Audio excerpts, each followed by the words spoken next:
There Oh, it is. I know. They just, One of the things I find fascinating about these readings is that, we read them twice a year. And I think that means something. They're the only readings that we read twice a year. Huh. So we always read the Transfiguration and accompanying stories the last Sunday of the yeah. season of Epiphany. So that the last Sunday also is the Sunday before Or- Wednesday and Lent.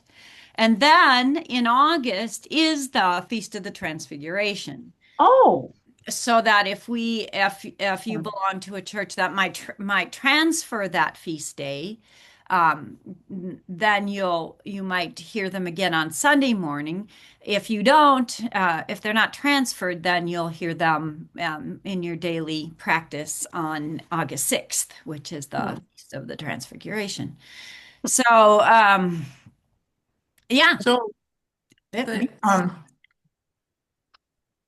Friend of pyramids, mine is married to a priest who is very high church.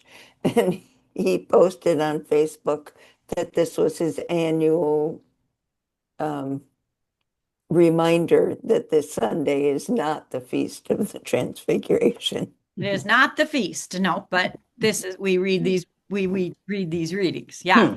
It's a Right. kind of And he came up with some very obscure high church Sunday thing that it was. I mean, a word that I couldn't even pronounce. that So, that is this Sunday. I mean, that's what this is. yeah, Oh, I have no clue what that yeah. would be. I Kath, had no clue what it was either. Catherine, you are going to jump in. yeah, so the pyramids don't need to be changed to white then, do they? No, No, no. no, it's not a feast day. It's just the Okay. last Sunday of the Epiphany. So we're still green Okay. until we. although we're singing transfiguring type anthems, you'll like them, Paula. We've got some good stuff. Well, and there's no. I mean, we're doing this for a Yeah. reason. So I think in this particular case that as I like to um, consider these readings in that context. Yeah. I mean, there are considerable readings not in that context, but they are considerable also when we look at them in their place in the liturgical um, calendar. So so with that, you want to start? Where do you want to start with Matthew, or you want to start with? Yeah, Matthew's good. I do Yes. want to get to Exodus Okay. Oh, yeah. because that's an important one as well. But Oh, I'm right so let's here. start with Matthew 17, Okay. verses 1 through 9. I have it right here. Okay. Should do. It's short enough I can read it. Yeah. 6 days later, Jesus took with him Peter and James and his brother John and led them up on a high mountain by themselves. And he was transfigured before them, and his face shone like the sun, and his clothes became dazzling white. Suddenly there appeared to them Moses and Elijah talking with them. Love this verse. Then Peter said to Jesus, Lord, it is good for us to be here. If you wish, I will make 3 dwellings here, one for you, one for Moses, and one for Elijah. Does somebody want to follow up? I'll read. Okay.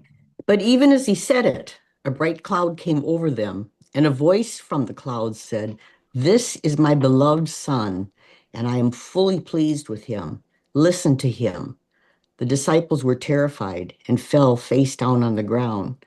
Jesus came over and touched them. "Get up," he said. "Don't be afraid." And when they looked, they saw only Jesus with them. As they descended the mountain, Jesus commanded them, "Don't tell anyone what you have seen until I, the Son of Man, have been raised from the dead," which is a curiosity to me. Oh, so Yes. such a curiosity. Yeah. Okay, So So many as we hear that, I mean, there's so many ways we can begin, but what I would like to begin with is what in the I mean, there is so much in this that should prick your ears up to all the other stories, so many other stories. Um, what do you hear in here that you've heard Moses. elsewhere? Hmm? The Moses. mountain stories. The mountain stories, Moses. top experiences. Moses and Elijah showing up in this story. Baptism in the Hmm. Jordan. Say more about that, Catherine. Well,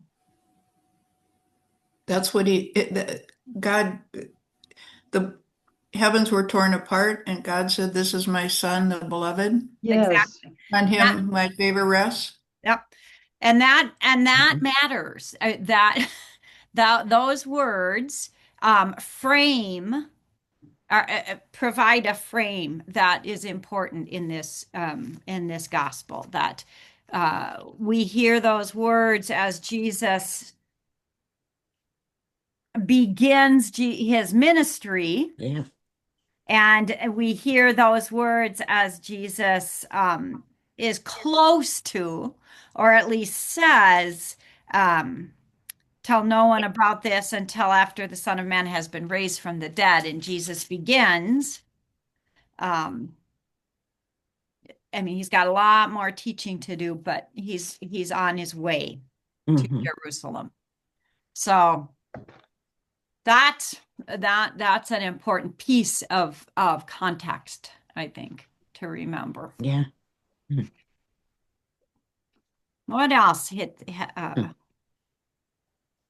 was kind of taken with him saying, until I am raised from the dead. What did the apostles, disciples take that to mean? I mean, because they're still pretty clueless.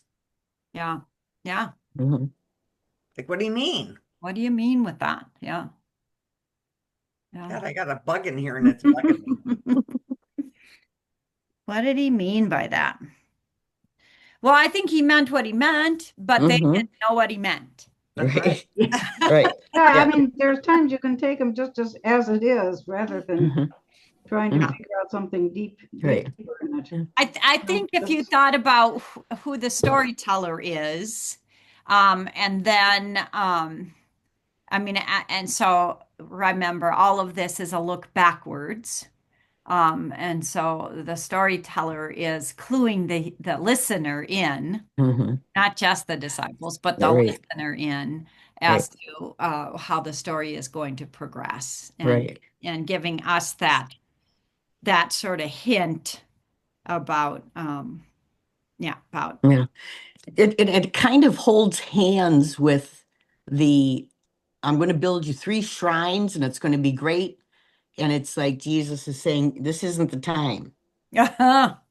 Wait, wait. So do you Good think old that's what impulsive Peter. he's saying to Peter? I don't know. I just see, like I said, the two kind of holding hands, sort of like this isn't the time. Fascinating. Keep this to yourself. Wait until I rise from the dead. That's the time. Or It, that's the big story. I don't know. it could also be about the second coming. Yes. Is it the time when, we're all gathered together permanently? Mhm. That's fascinating too. I mean, I've always gotten so stumped on Peter having to erect three tents Yeah. and sort of make this experience permanent, Mhm. as permanent as three tents are. Mhm. But both of you, Jane and Mary Lou, are saying something, nuancing that just a little bit differently. Mhm. That Jesus is sort of just putting that hand out and saying, "Yeah, I hear you, but not quite yet. We're not quite Yeah. there. Yep. Come with me on the journey, and you'll Hmm. see." Well, yes. I always saw it as sort of a encouragement that was supposed to give to the apostles and to everyone that this is what is going to be the now, not yet. Of Mhm. course, good old Peter gets stuck right in the now. Right. Mhm. Um, the encouragement before going on in the passion, which of course they all forget. Yeah. And how did they even know it was Elijah and Moses? I mean, Jesus would have known, but how would they? Matthew was, well, I don't know. Hmm. It says here, Peter, I will make 3 dwellings here, one for you, one for Moses, and one for Elijah. And verse 5, what is Well, verse? yeah, but earlier in verse 3, there appeared to them Moses and Elijah. So, Yeah, Paula, are you asking the question, in the moment, did Peter and James and John know those visions were of Peter and I mean, they'd never seen pictures of them or anything. Yeah. photographs? Oh, they look like Yeah. their passport photo. Right. Did they know that, or is Matthew telling us that? I go with Matthew. Matthew telling us that Mhm. because of Jesus, the need for Jesus to, as the story goes, the need that Jesus is placed in the line of the prophets, and how important that is. So Well, Elijah was as I recall, isn't he about the only one that was just raised yes, up? he was. What about Moses? We don't know if Moses was just We raised up we without just Well, it going to says the God tent. buried Moses in the in desert. Exodus. Yeah. Yeah, so Elijah I get because Elijah would be an easy one. He's the only one who was raised up. Yeah, yeah, yeah. I don't know. I do think there is a narrative importance Mhm. for Jesus to be placed in smack dab in that line. We hear that story a few times in a few ways that Jesus is a prophet in the line of the prophets. That's why we trace him back to David and all of that. Moses and Elijah, Yeah. yeah. But then in the Oh, next Okay. paragraph, Catherine and then Sharon. in the next paragraph, um, he said that at the end of it, the disciples understood that he was speaking to them about John the Baptist. Where? And yeah, that's crazy. Yeah, that's like what? We're I talking couldn't about. understand that. That John. Where is The that, Catherine? well, Oh, this there it is. to End of read, verse 13. I'll read that Yeah, paragraph. please do. As they were coming down the mountain, Jesus ordered them, tell no one about the vision until after the Son of Man has been raised from the dead.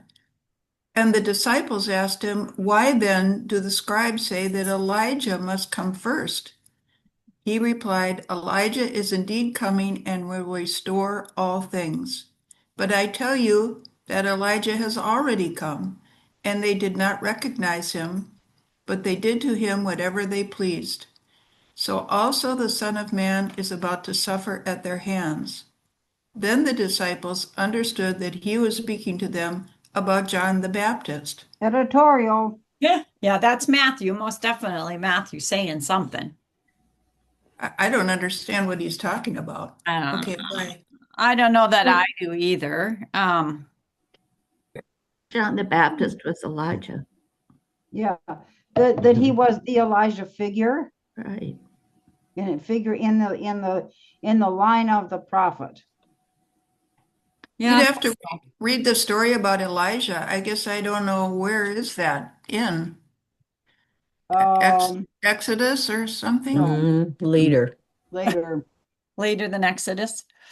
Yeah, it's before Judges, right? Or in Judges because it Numbers, was Deuteronomy, Leviticus. It's in that first. Sharon, Oh, you're our is expert. it? Yeah. I'm gonna have to look it up. Yeah, it's later. But Bible Gateway is a fabulous tool. So I just put Elijah into the search engine on Bible Gateway, and it brings me to 2 Kings 2. Yeah, Elijah that's what I ascends to found. heaven. So that's that story. Now, when the Lord was about to take Elijah up to heaven by a whirlwind, Elijah and Elisha were on their way from Gilgal. Elijah said to Elisha, "Stay here, for the Lord has sent me as far as Bethel." But Elisha said, "As the Lord lives and as you yourself live, I will not leave you." So they went down to Bethel. The company of prophets who were in Bethel came out to Elisha and said to him, Do you know that today the Lord will take your master away from you?"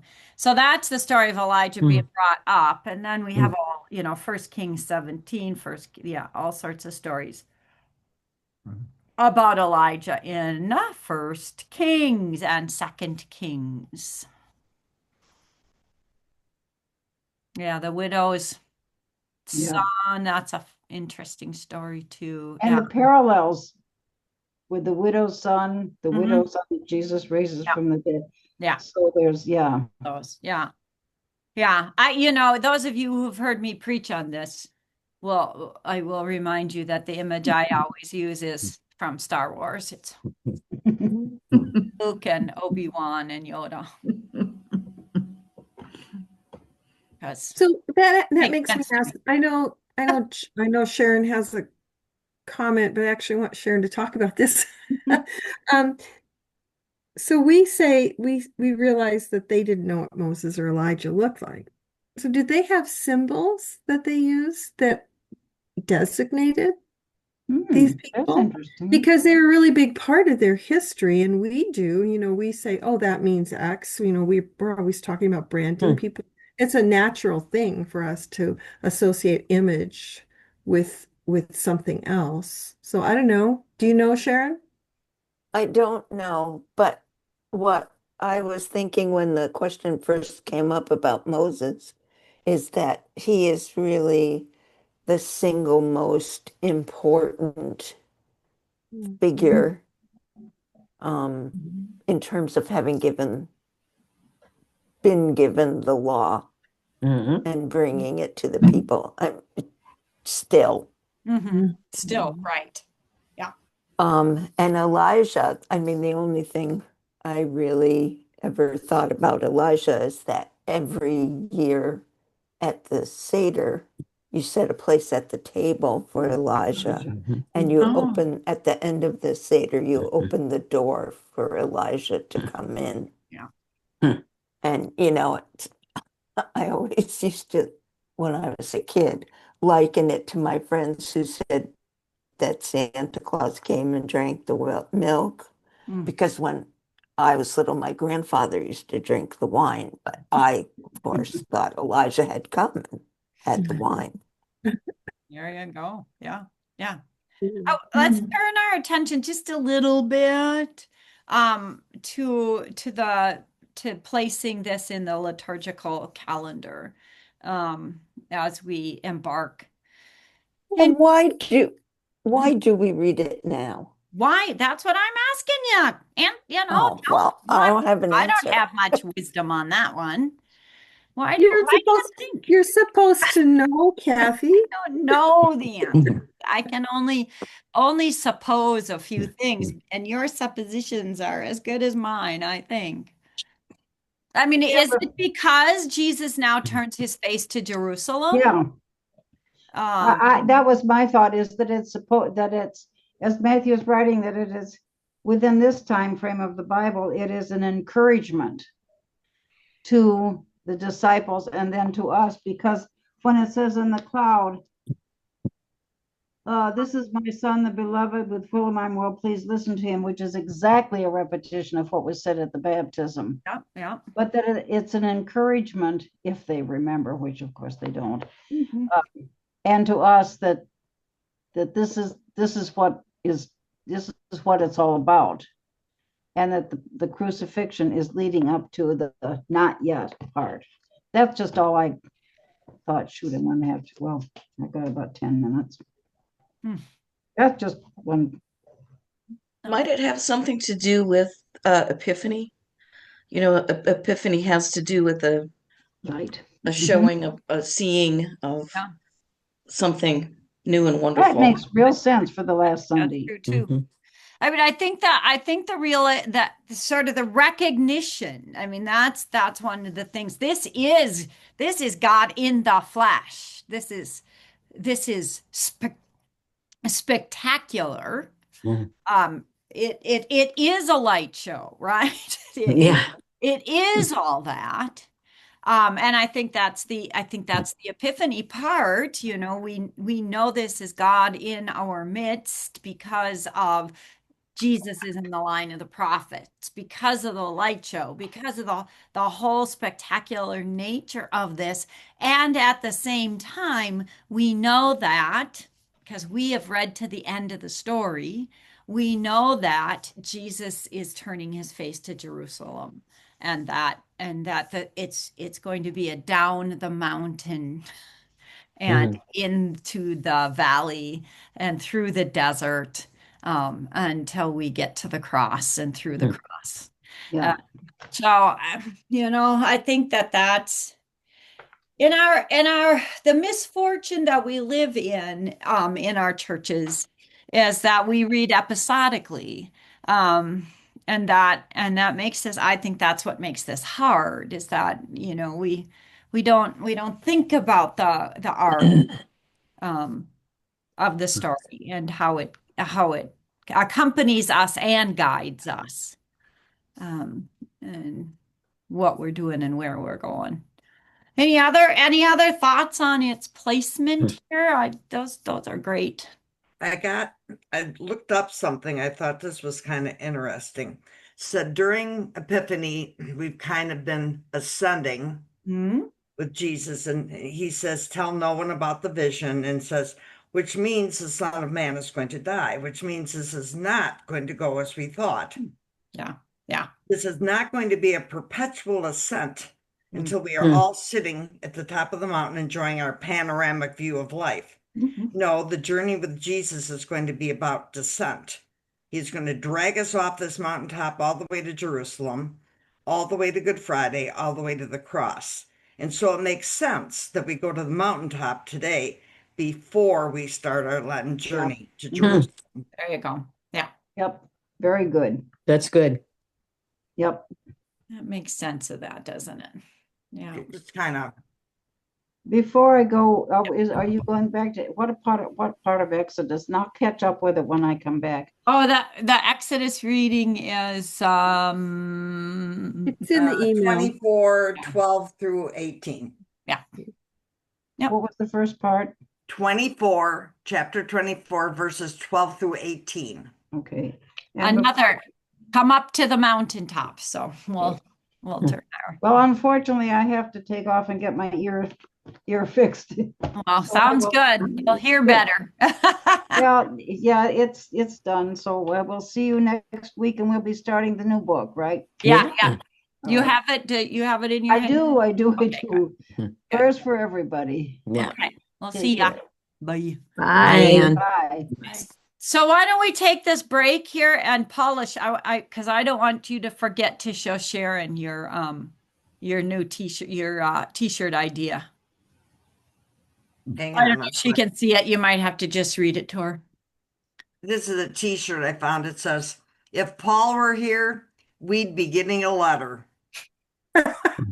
What have I been saying? That's exactly right. We might need to get that t-shirt for sure. I seriously thought about it. That is so It's good. good. So good. Oh my gosh. Well, let's look at Exodus.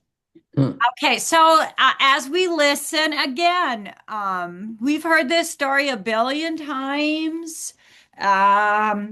It is so there are three sets of ABC readings, of course, for the Transfiguration.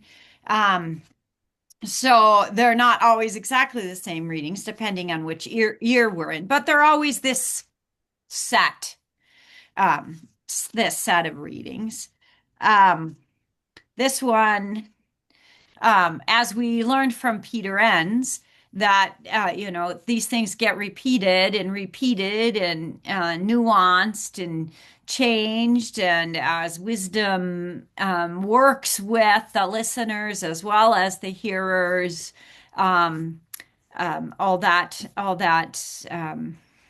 nuancing of the text changes.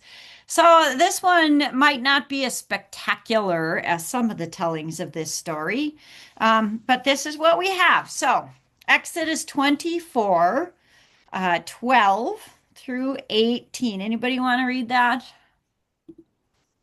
I I can can. read 12 through 14 and then Okay. somebody else pick it up. Okay, Paula, Okay. go.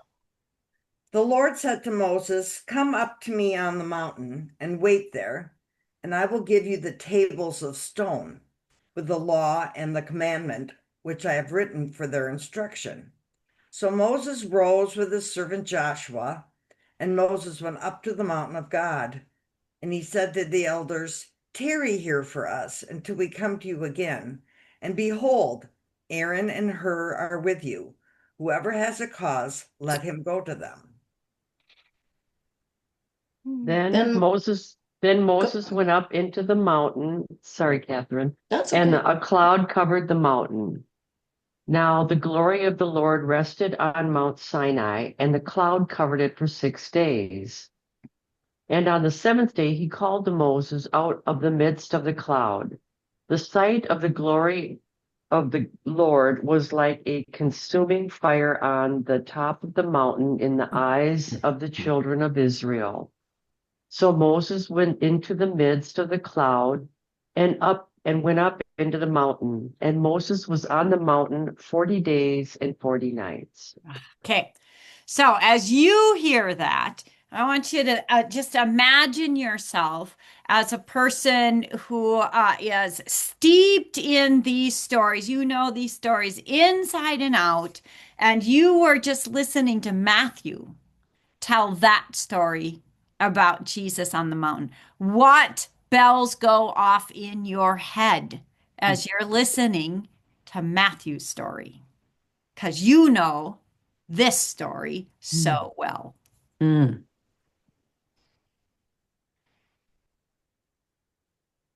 The cloud. Okay. The cloud, Mary Lou Mhm. says. Anne Barnwell. That's what I was going to say. Yeah. Okay. Yeah. Devouring fire. I love Mhm. that. Mm-hmm. Yeah. Kind of like the Mhm. brightness and glory of Yeah. what we see in the Transfiguration. How And about, go ahead, Sharon. Well, that whole brightness and glory, I think, may have been what led them to know it was Moses. Mm. Mm. Oh, and yes. Oh, That's good. perfect. Yeah. Huh. That's I I, never. I was Because who else thinking, would the Lord have given that to? Mhm. That's right. right. And the mountaintop and the light show, they're both, Yeah, yeah, that's what I yeah, was all thinking of those too. things. That was the symbol, Anetta, It I was, think. but now we need to know And Elijah. Yeah, I No, don't know. and he didn't take the whole crowd. Jesus didn't take the whole crowd. He only took 3 people. that's right. Right. So that's it, isn't it? That there were no profile pictures up there for them to identify, but because they know this story, they know who it's about. Mhm. Yeah.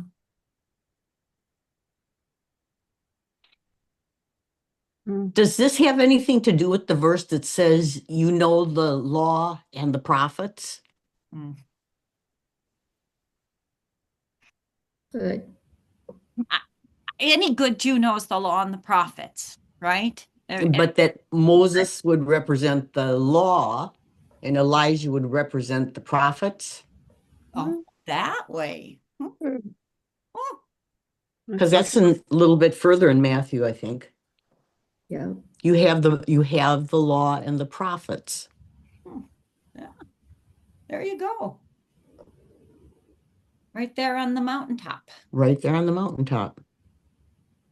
And This, that's good. Okay, go ahead, Mary Lou. the 6 days interests me Yeah. because God created the world in Mhm. 6 days. Mm. Yeah. Mhm. I think that's true. And the other thing, I mean, this is just me in the 21st century. Mm. The stillness of 6 days, right? there's Moses up on that mountain for 6 days, and Yeah. presumably nothing happens. Yeah. Yeah. He needed a break from those other folks, though. Yeah. Could very well have been that. Yeah. He was resting. I Yeah. understand. So God, thank you, I get to rest. Yeah. I get to be away from those people who I know Yeah. very well are going to start building this calf out of all their Yeah. gold. Well, and of course, the 40 days and 40 nights. I Yeah. mean, that goes right back to. Pretty significant number right there. Yep. Yeah. And Hmm. they, in Exodus, they say, now the appearance of the glory of the Lord was like a devouring fire. In Matthew,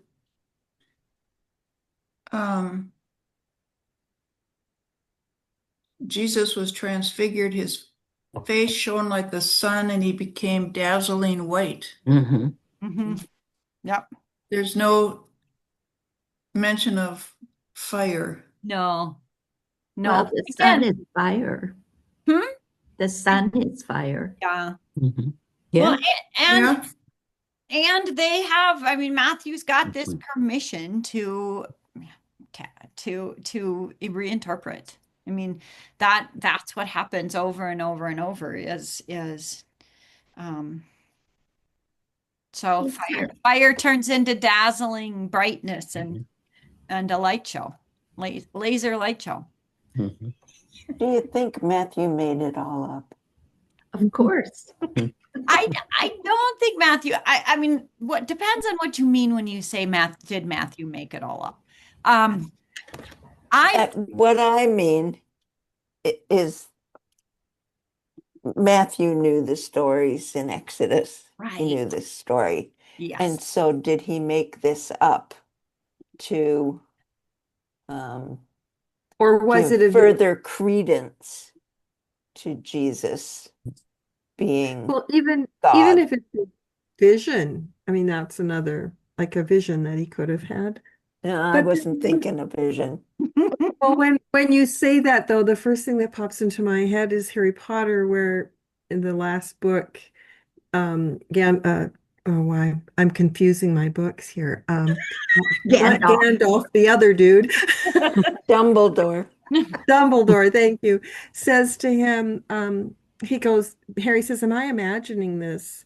Is it all in my head? And he goes, well, and he asks if it's real, and he goes, well, why would it be any less real than if it's happening in your head? And so I think that's an interesting thought. Well, exactly. I don't know who said this first, but I always go back to it doesn't have to be true to be true. Yes, yes, exactly. At the very least, Matthew is pointing people, pointing people to Moses and Elijah, pointing people so that they remember, so that they know that this is all happening within the bounds of the story that they already know. Connected. Did transfiguration happen on Sinai? That's what the story says.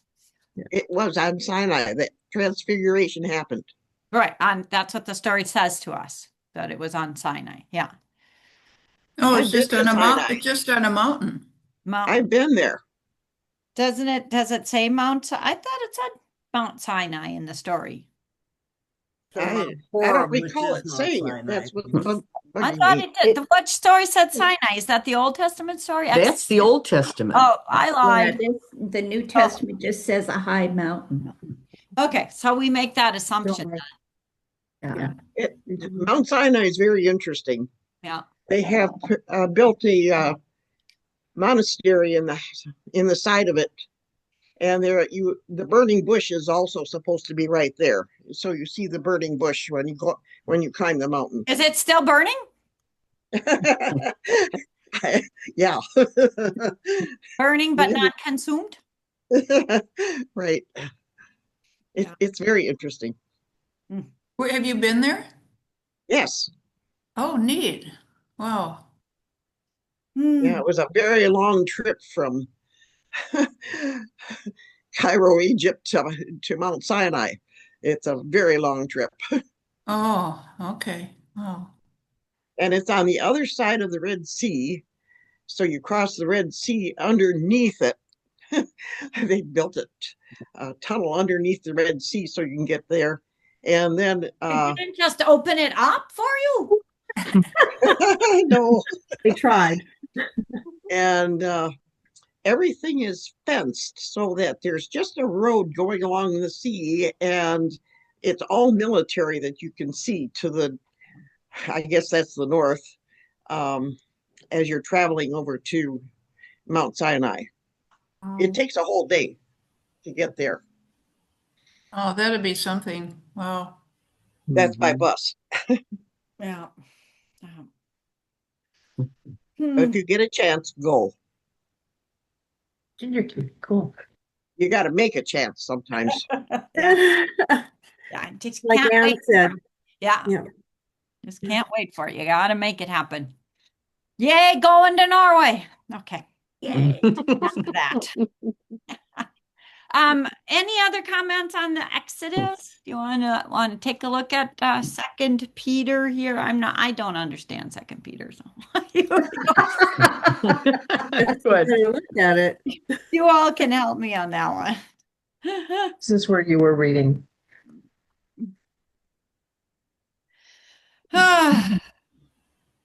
It's presented. I mean, so I'm looking at my beginning of Second Peter.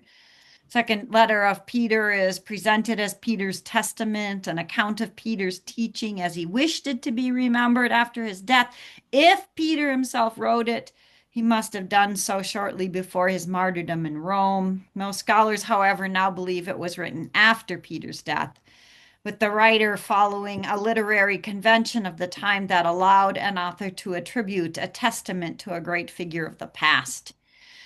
Second Peter was probably sent from the Church of Rome and therefore attributed to the apostle who had for a time played a role in the leadership of that church. By writing in Peter's name, the author was able to restate and defend Peter's teaching in a situation in which opponents were criticizing the apostolic message. He also expressed the normative value of the apostolic teaching for the period after the death of the apostles. I think that, one of the things that that is true again is that it's a letter with all of the, hallmarks of a letter to a particular in a particular time, sent from the Church of Rome. To whom? I don't know. Before the turn of the century. So sometimes I think it's again, an encouragement, a reinforcement of what the followers of Jesus might know. So let's read this piece of it and see what we hear. We have Second Peter, first chapter, verses 16 through 21. Who wants to read that? I've got it right here. We did not follow cleverly devised myths when we made known to you the power and coming of our Lord Jesus Christ, but we had been eyewitnesses of his majesty.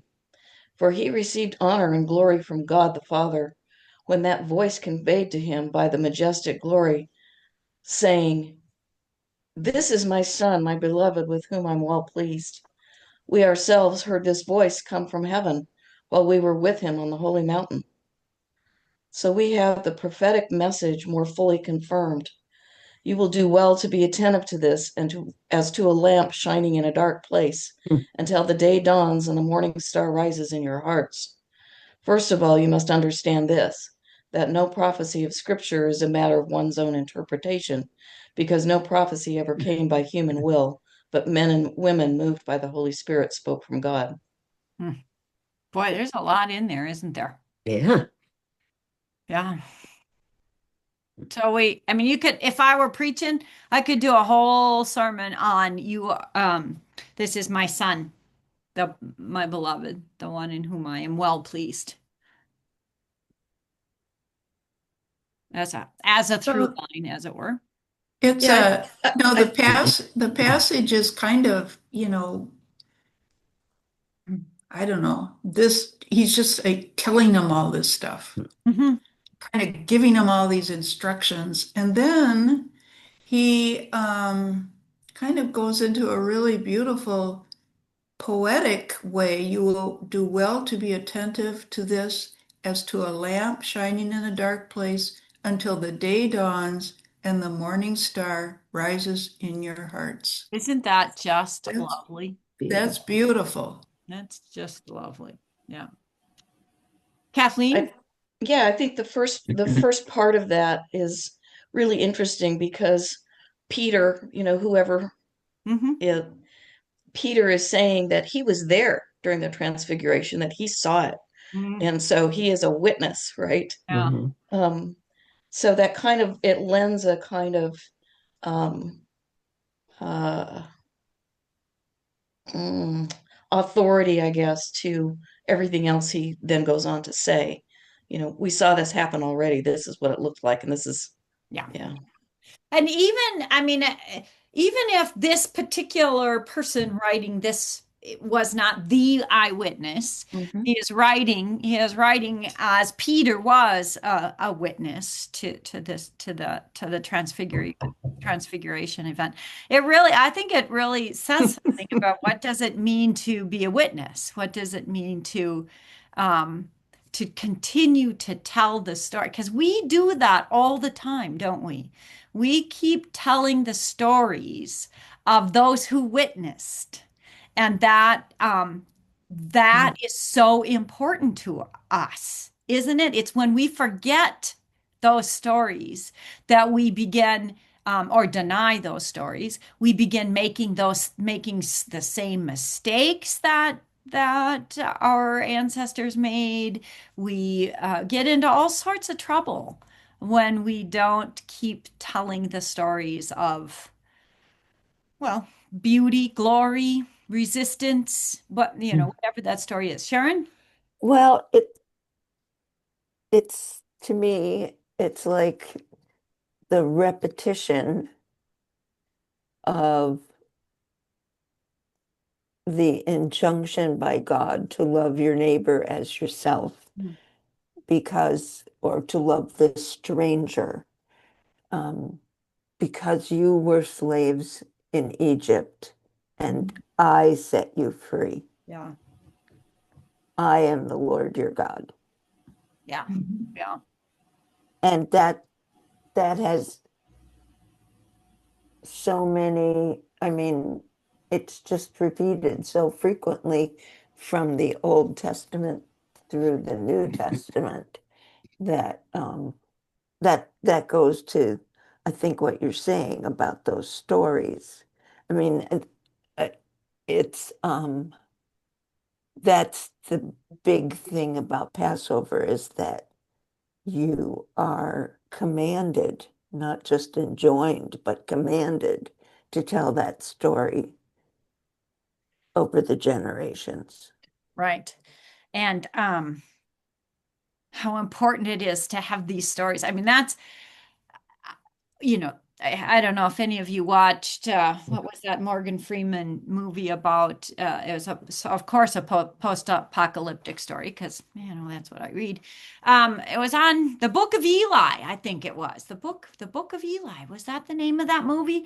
And all we assume in this telling of this story that there are no Bibles left, and this one person is we don't know that, but this one person it's after everything's destroyed, and he is walking, his goal is the West Coast to bring him, well, to get there. Once he gets there, his task is to speak, and what he does is he speaks aloud while someone writes down the entire Bible, right?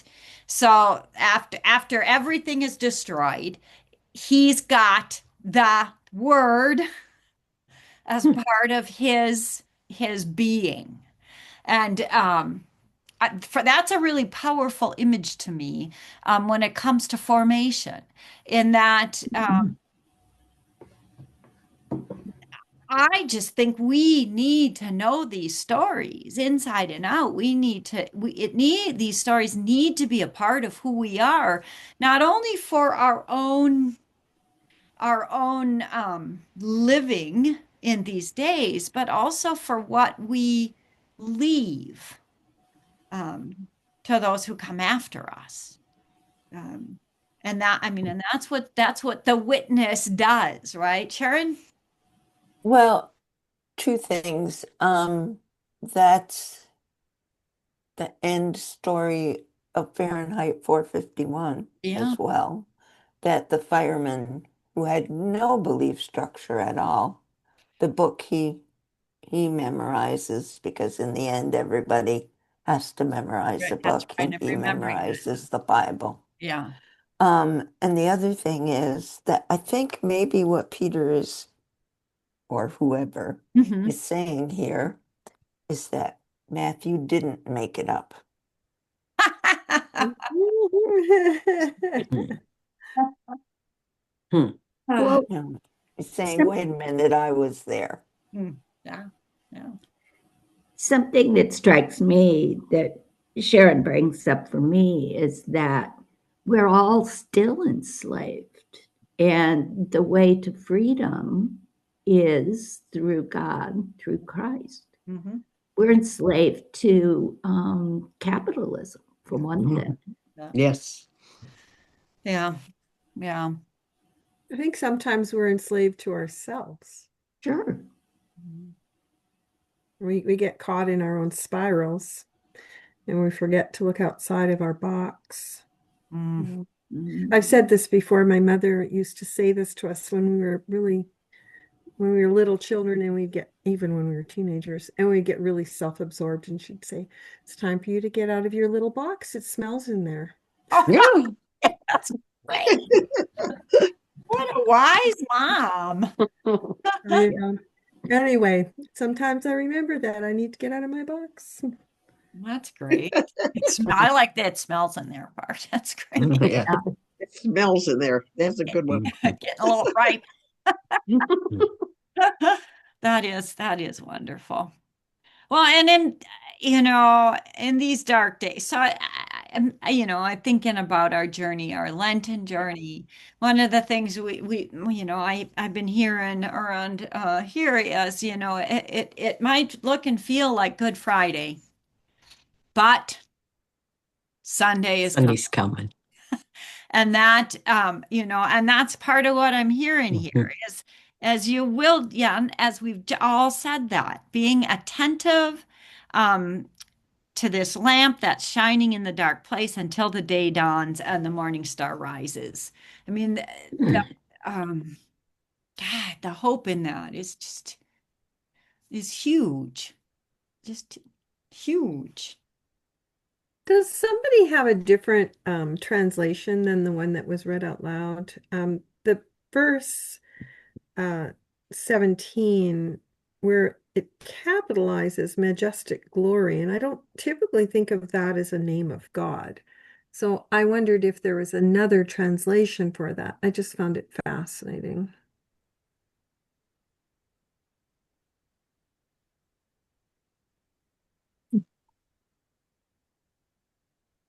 Jane, you I have a can different look. translation, don't you? Yes. Um, we're starting at 17. Yeah, just verse 17. And he received honor and glory from God the Father when God's glorious, majestic voice called down from heaven, "This is my beloved Son. I am fully pleased with him." Hmm. So it uses that more as an adjective rather than a name. Hmm. Is it capitalized? God the Father is. Yeah, Majestic voice. Majestic is. Hmm. Is it? Hmm. Interesting. Mine, Just says excellent experience. glory. Yeah. Is it capitalized? Yeah. Not majestic voice in this version. Okay, but interesting. King James has excellent glory. Somebody said that, and that is Majestic capitalized. voice. Interesting. Let's see what else we've got here.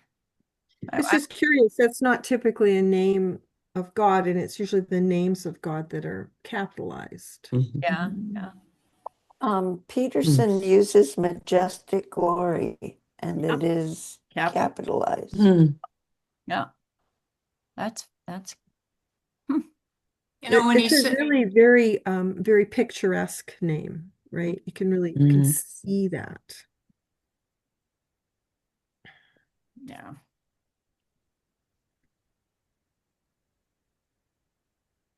you know, at the Peterson end is of that, really when interesting. Let's go with Sorry. Catherine and then go with Sharon. Okay, Catherine and then Sharon. that no prophecy of Scripture is a matter of one's own interpretation. Hmm. Yeah. Another case for community formation. Yeah. Yeah. But Sharon? that is what we do. We interpret it in a way that makes sense to our time and our situation. Yeah.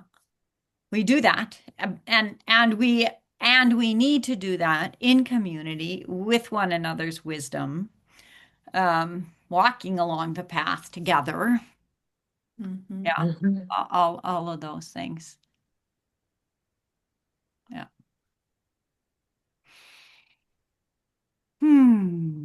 Did you want to jump in, Sharon? Well, I just think the message is an interesting interpretation. It starts with we weren't, just wishing on a star when we laid the flax out before you regarding the powerful return of our Master Jesus Christ. We were there for the preview. We saw it with our own eyes. Yeah. Ed Mills, I will see you. Bye, Jane. Hope you're feeling better and those eyes are getting better. Thank you. I hope Yeah. so too. Yes.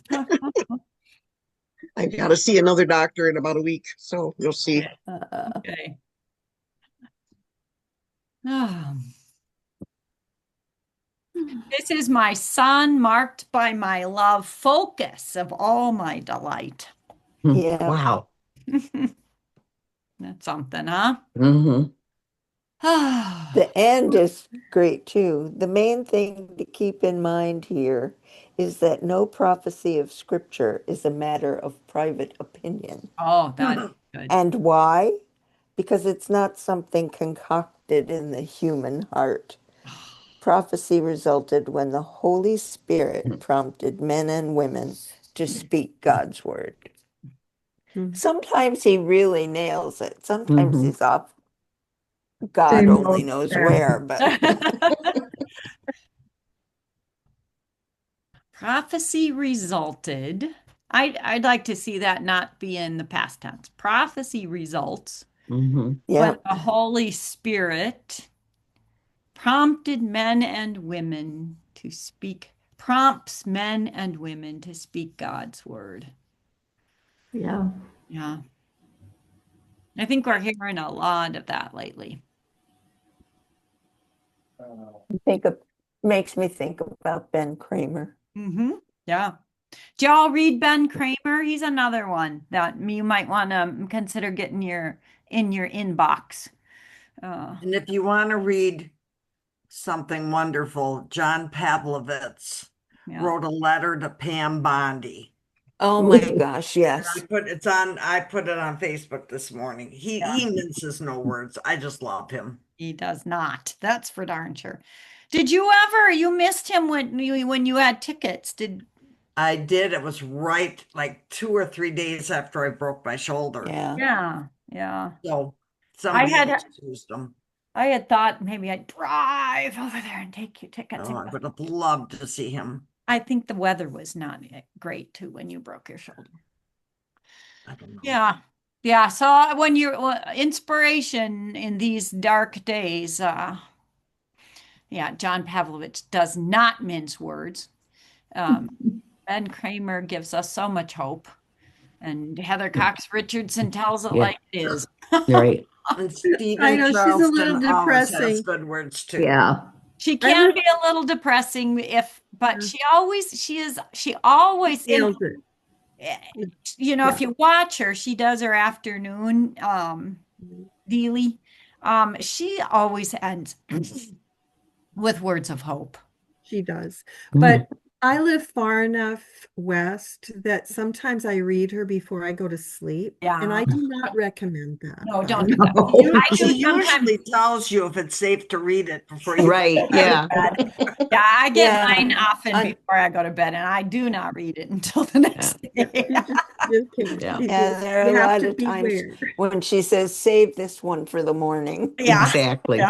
yeah. Don't lose sleep on this one. Yeah. Let's talk a little bit about what's next. So I took a look at the piece that we have, and I think Anne Barnwell, you need to get a copy of this. Everybody else has either a PDF or a hard copy, right? I do Right. not have a PDF yet. Yeah. I don't, It's I, in the email I sent. Oh, is it? Okay. Yeah. Okay. So Okay. did you have Anne's name on that email yet? Do you know, Sharon, or Yeah. did you just send it to her separately? I, No, you're on the email now, all right, Ann? Yes, I am. So Yeah. you sent it already? Yeah, It's it's in the in that it's in the like paragraph. second I or found third it. paragraph. Okay, I'll look Got for it. it. I will Yeah. print it later today. I would really like a hard copy. Are you offering to So- print it? So Kathleen, maybe because I would too. So Mhm. maybe we can. I'll bring it over to church and see if I'll send it over to Randy today and ask if I can get a couple copies printed. Okay, great. Thank you. It prints I would out, like a, Okay, we'll do that, Catherine.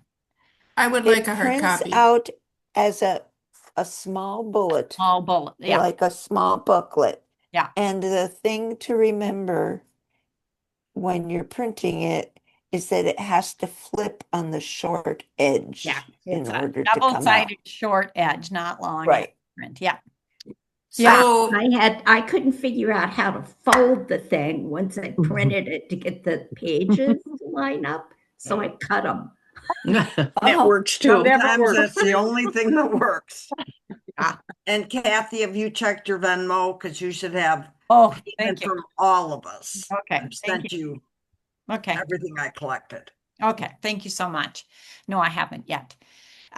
So there are 7 weeks worth, and I will only miss 3 of them. So yay. So that'll unless I can find y'all. I did a little finding out what time, and it's really where I'll be is just in the middle of the afternoon. So the possibility exists if I'm taking nap time, I could join. So go ahead. I'm sorry. No, you go ahead. I suggested that we read the introduction in week 1. Yeah. So that will be for next Friday. And then I think week 7 is Good Friday. I had it all we written may out. not. I had it all written down. I don't have it with me now. The weeks are short. So if we decided we wanted to, we could probably combine A couple. 6 and 7. Okay. But I thought for the beginning, while we were orienting ourselves to this very different way of doing Bible study from what we've done before, that we didn't want to bite off too much. Okay. That's a good plan. Okay, so I will be the responsible one to get a hard copy to Kathleen and to Bruce. I can get one to Bruce too. To Catherine and to Anne. well, I can probably just print it off so that I have it for next Friday. Yeah, Because Randy wouldn't be doing it till the week. No, you wouldn't. You can, Yeah. I mean, as long as you do a double-sided flip on the short side, you are fine. Okay. Yeah, my Your printer home calls it the short edge. short Some printers edge, yeah, said something different, but yeah. I'll do that today. Yeah. Yeah. And then I'll bring the money on Sunday if you're going to be there. I'll be there. Otherwise, I'll send it in the mail. Yeah, no problem. Yeah, it's 9 pages, so you just have to have double-sided. It's 9 pages. Flip on the short side, so it's not too onerous on your home printer. Okay, anything else we need to? Don't forget Lent Madness. Oh my God, I forgot Lent Madness. Okay. It's a Y'all very interesting bracket this year. Yeah, I did notice that part. I got to print that out. Have you all done Lent Madness? It's Who said no? fabulous. Mary Lou. Go to lentmadness.org, right? Lentmadness.org. And you can find it on Facebook. Yeah, it's just great fun. So It's kind of like March Madness, only with saints and important other people. yeah, kind of expanded beyond saints, and now we have important other people. And it's very informational as well as fun. Yeah, yeah. And I always seem to spend the rest of the day looking things up that we've talked about, books. That's fun, isn't it? Yeah. Okay, guys, love to see you. Happy you. Valentine's Day. too. Buy yourself some Happy flowers. I'm Valentine's going Day to. to you. Bye. Have a Good good idea. Bye. Bye.